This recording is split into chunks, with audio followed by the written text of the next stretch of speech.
Bonjour Brigitte, bonjour Luna.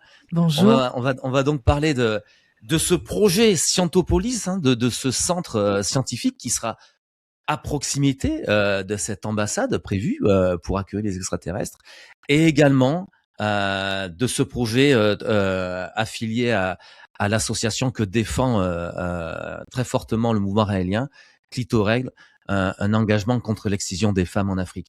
Alors par qui on commence? Brigitte peut-être? Dernièrement, il me semble, non, c'est une réalité, il y a eu la création du nouveau site internet Scientopolis. Est-ce que tu peux nous parler de ce projet? Le projet, c'est ouais. En fait, d'abord, j'aimerais mentionner le fait que, comment dire, notre ami Guillaume n'est pas là avec nous ce soir. Oui. On a attendu un petit peu, mais il est pris parce qu'il était dans une réunion qui s'occupe, enfin parce qu'il fait partie de l'équipe qui s'occupe du projet ambassade, de l'ambassade que l'on veut créer pour accueillir les Elohim. Et je voulais juste signaler ça parce que c'est parmi nos news, puisqu'on veut parler de nos news, c'est pour moi probablement un des plus importants, c'est qu'on est très très actif à rencontrer les personnes qui peuvent faire déboucher ce projet d'ambassade, et ça c'est fantastique. Scientopolis fait partie de ce projet d'ambassade.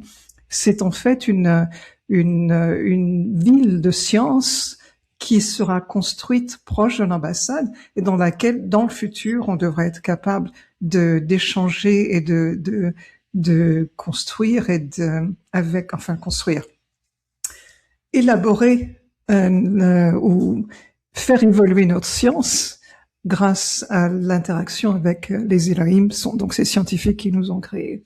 Et c'est donc il y a un nouveau site qui vient d'être créé, scientopolis.org, qui à mon avis vaut la peine d'être visité. Je suis pas la plus active dans les scientifiques qui travaillent là-dessus. Il y a une équipe qui travaille beaucoup plus, mais c'est fascinant d'imaginer quelle science on va pouvoir développer dans une cité de ce genre. Parce que l'objectif, c'est clairement d'être des scientifiques qui n'ont pas leur science dictée par des intérêts politiques, économiques, religieux, ou quelque influence qu'elle soit. Ça ne peut pas exister. Ce sera de la science, pour comprendre mieux. Et c'est vrai que on sait qu'on va atteindre une forme de, la connaissance évolue tellement rapidement. On devrait atteindre un niveau de connaissance d'ici 2035 qui va nous permettre de comprendre absolument tous les principes. Donc, imaginez la science qui va être disponible dans cette cité est très très difficile, et ça implique aussi de concevoir une infrastructure qui soit adaptée à ce niveau de science. Donc, c'est très très complexe, mais c'est fascinant. Il y a déjà une ébauche de ce genre de cité qui s'appelle, c'est une cité qui s'appelle Prospera, qui est au Honduras. Non, vous avez entendu parler de ça, mais en fait, ça a été créé à une époque il y a quelques années, où donc le Honduras a passé une loi qui permettait à tous les entrepreneurs qui souhaitaient venir développer leur science sur le territoire. Donc ils ont réservé une île juste pour ça. Et donc il y a une île avec une cité qui s'appelle Prospera qui reçoit tout. Donc pour l'instant, j'ai des collègues, par exemple russes, qui font des développements de gene therapies, de thérapie génique sur ce territoire-là. Il y a plein d'autres, en fait, des scientifiques que l'on croise dans les conférences sur la longévité. Mais pour l'instant, alors que c'était vraiment un refuge pour les scientifiques qui voulaient faire des choses qui ne sont pas acceptées dans les pays où, comme les États-Unis, la France, le Japon, le gouvernement du Honduras est en train de remettre en cause la loi. Donc la clé, c'est vraiment de construire une cité dans laquelle il ne peut pas y avoir de loi qui interdise quoi que ce soit. sur le développement de la science. Et c'est en fait, ça fait partie de cet objectif de l'ambassade, qui est d'être sur un territoire qui sera complètement autonome, c'est-à-dire qu'il aura sa propre extraterritorialité. Donc tout ce qui s'y fera et tous ceux qui visiteront et tous ceux que nous accueillerons seront protégés par cette loi d'extraterritorialité, y compris les scientifiques pour lesquels il n'y aura pas de remise en question sur ce qu'ils peuvent développer. Donc c'est vraiment un projet enthousiasmant qui va demander beaucoup de budget, mais et aussi une anticipation comment dire, intéressante. Comment peut-on définir les besoins de la science dans 10 ans? C'est fascinant. C'est fascinant. Et donc, il y a bien évidemment beaucoup de concepts sur l'intelligence artificielle qui vont intervenir. C'est fascinant. Ouais. C'est fascinant, c'est vertigineux, quoi. C'est vertigineux. Pendant que tu parlais, Brigitte, il y a des images, hein, des photos, des ébauches, hein, de Scientopolis qui ont défilé à l'écran. Et pour ceux qui nous écoutent, hein, on vous invite d'aller sur le site. Donc c'est scientopolis.org, c'est ça, hein? C'est ça. Yeah. Ah ben, génial. Tu peux nous donner une petite idée quelles vont être les disciplines, scientifiques qui seront développées. Enfin, il sera question de tout, j'imagine, de recherche sur la génétique, de recherche faire sur plein de choses, en fait. Génétique, nanotechnologie, tout ce qui est biologie, bien évidemment, la compréhension de tout ce que fait la vie, de ce qu'est la vie. Et je vais juste parler, juste pour le plaisir, ok? Ouais. Ça dépend de Scientopolis, mais parmi les news, parce qu'on est en train de parler de nos news là, il y avait une publication sur le magazine Science il y a 2 ou 3 semaines. Donc j'ai posté ça sur notre Facebook international et j'ai eu quelques dizaines de likes. J'étais tellement désolée, mais en fait c'est une histoire fantastique. Ce sont des scarabées qui ont des larves pour se reproduire. Et ces larves ne peuvent se nourrir que d'œufs d'abeilles. Donc le scarabée pond les larves et les larves se montent, ou peut-être qu'il les pond sur une tige d'arbres, de feuilles, non d'herbes. Et la seule façon pour que ces larves aillent dans une ruche pour manger les œufs des abeilles, ces larves produisent une essence de fleur, une fleur qui est complètement irrésistible pour les abeilles. Donc ces larves produisent cette essence, les abeilles viennent butiner, elles transportent les larves à l'intérieur de la ruche, et ces larves vont se délecter d'œufs d'abeilles et grandir comme un scarabée et sortir de la ruche. Je trouve ça fascinant. Enfin, pour moi, c'est, en tant que scientifique, comment expliquer, parce que c'était la première fois que l'on trouvait un insecte capable de produire une essence de fleur pour le besoin de sa nourriture. Comment expliquer ça? Imaginez l'ensemble des gènes qui doivent être présents dans la larve pour pouvoir initier ce genre de choses, quoi. Donc, si on n'arrive pas à imaginer qu'en fait c'est un vrai design, que ça a été fait pour pour nous ouvrir les yeux, en fait, hein. On est capable aujourd'hui de comprendre, de mesurer ou d'identifier l'essence de fleurs en question, parce qu'on a les outils technologiques pour le faire. Et avant, on pouvait pas expliquer comment est-ce que ces larves pouvaient se retrouver dans la ruche. Mais là, on voit comment est-ce qu'on peut avoir une essence aussi subtile produite par des scarabées, juste pour aller se nourrir. Bon, c'est un clin d'œil, juste pour dire, quand ils vont découvrir ça, ils vont comprendre qu'il y a des scientifiques derrière cette création. Et puis, puis ça passe inaperçu. C'est juste un autre élément qui dit, l'évolution va expliquer ça un jour. En tout cas, voilà. Donc, j'espère que ça va être un des thèmes favoris de Scientopolis. Bon, mais super. En tout cas, on a hâte. On prépare un numéro de Real Breaking News spécial avec des scientifiques du mouvement. Vous serez quatre, je crois, trois ou quatre scientifiques du mouvement. Ça sera à venir là dans les prochains jours, et on a hâte d'en savoir un peu plus. C'est tellement enthousiasmant. Et ce qui est drôle, c'est que pendant que toi et d'autres, Brigitte, vous vous préparez à l'accueil de ces extraterrestres et à la création de ce centre scientifique, ben d'autres se battent pour protéger les corps et les droits des femmes sur cette terre, parce qu'en 2025, c'est encore le cas. Luna, il y a encore, je ne sais pas, enfin, tu vas nous raconter tout ça, quoi, mais il y a encore des centaines, des milliers, peut-être même des dizaines de milliers de femmes qui sont encore victimes d'excision. Et dernièrement, je crois que l'Union africaine s'est engagée à une tolérance zéro sur l'excision, et tu t'apprêtes à partir pour le Kenya dans quelques jours. C'est ça? Mmh. Oui, c'est ça. Donc l'Union africaine a vraiment réaffirmé son engagement pour éliminer l'excision d'ici 2030, avec une tolérance zéro, sachant que le 6 février dernier, donc ça fait 4 jours, c'était vraiment la journée internationale de tolérance zéro pour les mutilations génitales féminines. Donc on est vraiment, il y a encore beaucoup de travail à faire. C'est juste hallucinant. Mais en tout cas, cette Union africaine a vraiment appelé à un renforcement politique dans les actions communautaires, parce qu'il y a effectivement les interdictions, on va dire légales, c'est-à-dire les condamnations, etc.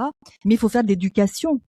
Parce que les femmes qui font les excisions, qui pratiquent les excisions, ce ne sont pas des mauvaises personnes, ce sont des personnes qui perpétuent des traditions barbares.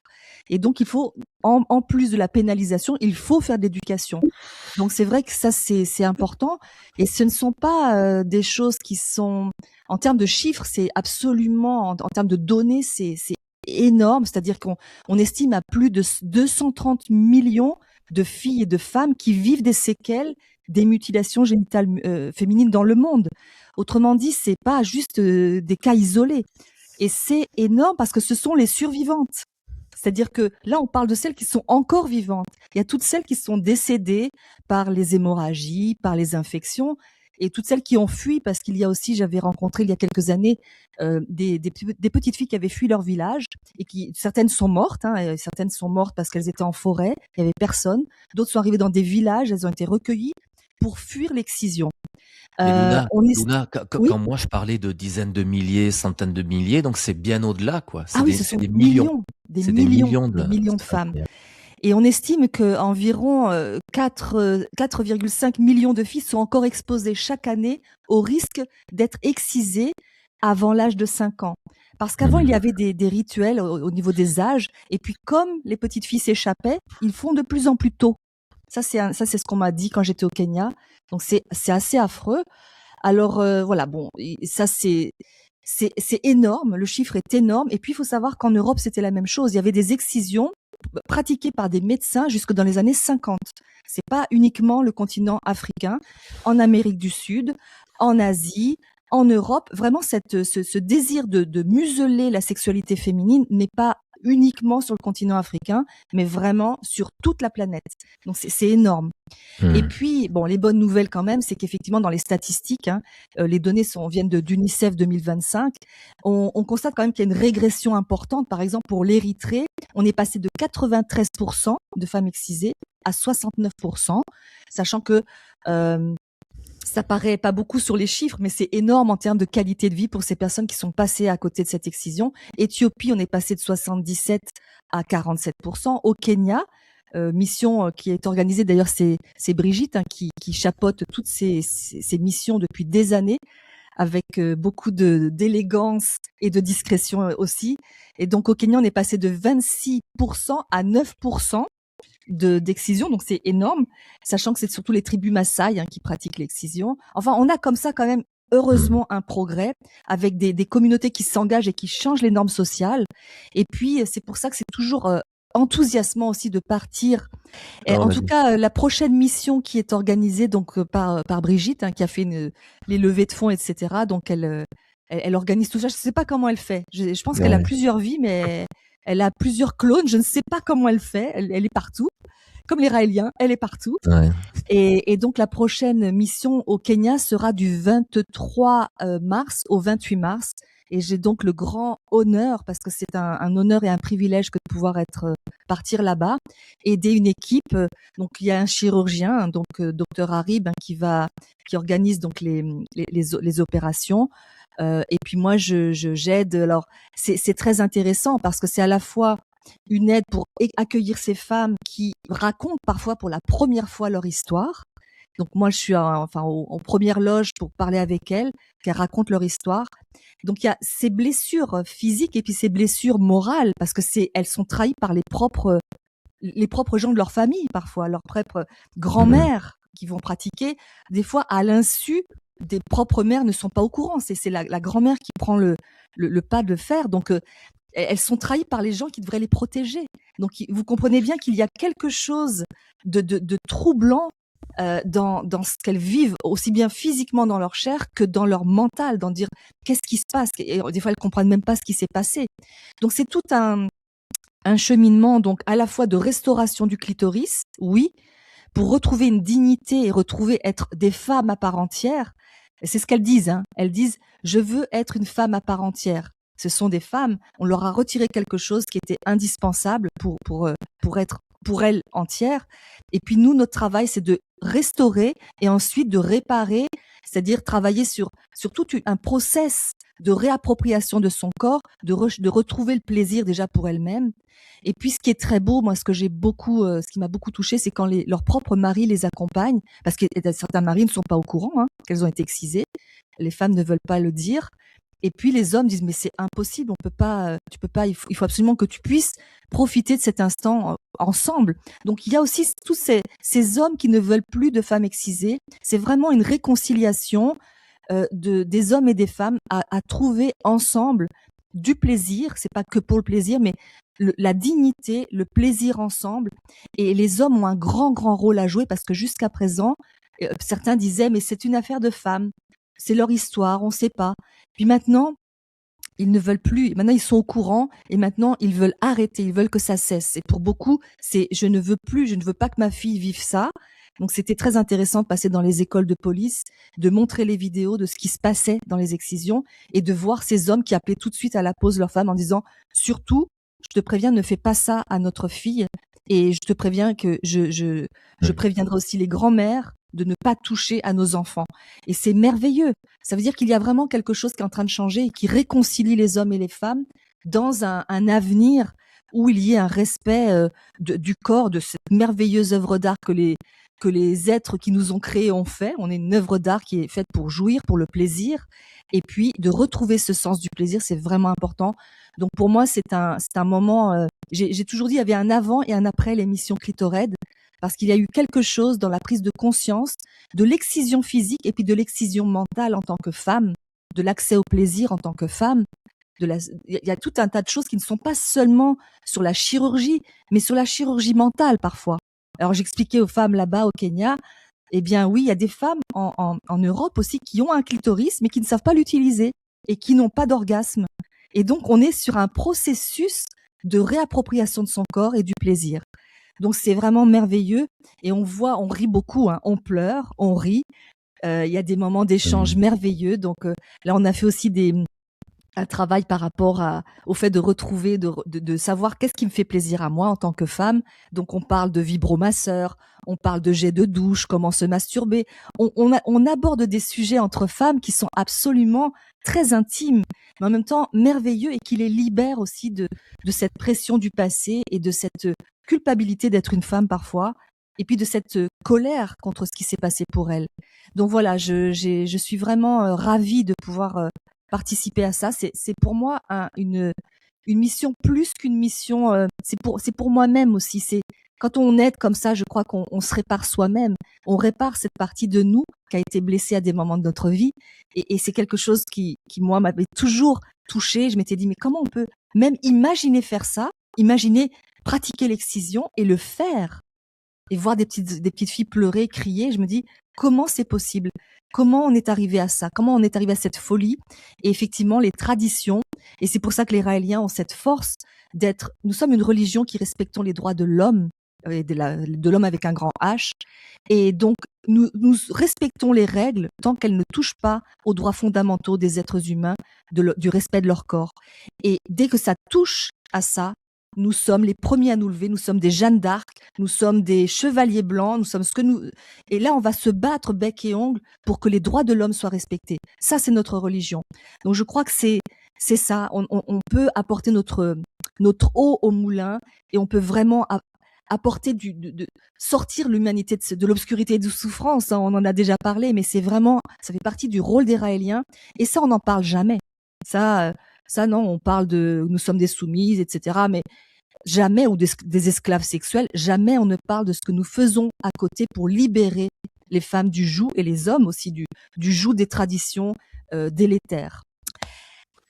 Luna, j'adore comme tu présentes cette mission que tu aurais. Il y a un point que je voulais ajouter, c'est que cette année, on va aussi avoir la visite de Miss Somalia, qui est Miss Somalia 2025, qui est en fait une femme qui a osé parler de son excision et de ça. Enfin, c'est brutal. Elle a été plus qu'excisée. C'était vraiment, les lèvres ont été retirées. Enfin, vraiment. Donc, elle décrit ça. Elle a utilisé sa plateforme de Miss, pour expliquer ce qui se passait en Somalie. Et la Somalie est un de ces pays où il y a encore un pourcentage extrêmement élevé. Donc, j'espère que grâce à son engagement, peut-être qu'on va trouver aussi un autre chirurgien en Somalie avec lequel on va pouvoir travailler et aider les femmes de Somalie à avoir ces opérations gratuites. Donc ça, c'est un de nos objectifs. J'espère qu'on va pouvoir y arriver. Voilà, les amis. En tout cas, c'est un grand plaisir. Et puis, je voudrais juste, je vois qu'il y a une 4e vignette. Hein, nous avons gardé avec nous un invité bien spécial. Il est notre porte-voix. En fait, il nous aide à pouvoir faire les enregistrements. Et j'ai envie, à travers Louis, qui se met à notre disposition pour faire ces enregistrements, remercier tous les techniciens qui sont toujours derrière nous pour faire les montages, pour les voix, que ce soit des Christophe, des Nathalie, des Steve, des Priscille, toutes ces personnes qui sont derrière, comme Louis également, qui ont les écouteurs, qui organisent les enregistrements. Et je crois que nous sommes vraiment une équipe avec des gens qui sont devant, qu'on voit plus, et puis tous ceux qui sont derrière, tout un peuple derrière qui nous soutient et qui sont merveilleux. Alors merci Louis d'être aussi disponible pour nous, c'est un grand plaisir. Je ne sais pas si tu veux nous dire un mot. Oui, merci pour cette douce attention. C'est délicat, la technologie nous aide, c'est une extension de nos possibilités, puis un moyen de partage exceptionnel. Les sujets d'aujourd'hui ont été très intéressants, notamment par rapport à la science. Cette envie au fond de nous que nous avons de découvrir, d'apprécier la vie, les découvertes. Et puis ça nous donne vraiment une envie de créer et une ouverture exceptionnelle.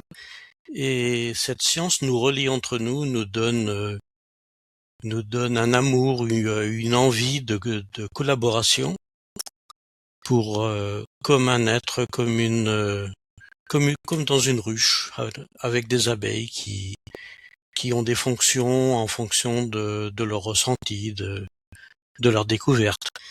Et puis Princesse Suna nous a parlé du respect de la vie humaine. Cette base, la science est géniale, formidable, mais ne pas l'oublier de la relier à notre vie biologique, au respect de chaque personne, de chaque groupe, de chaque philosophie, de chaque niveau de pensée.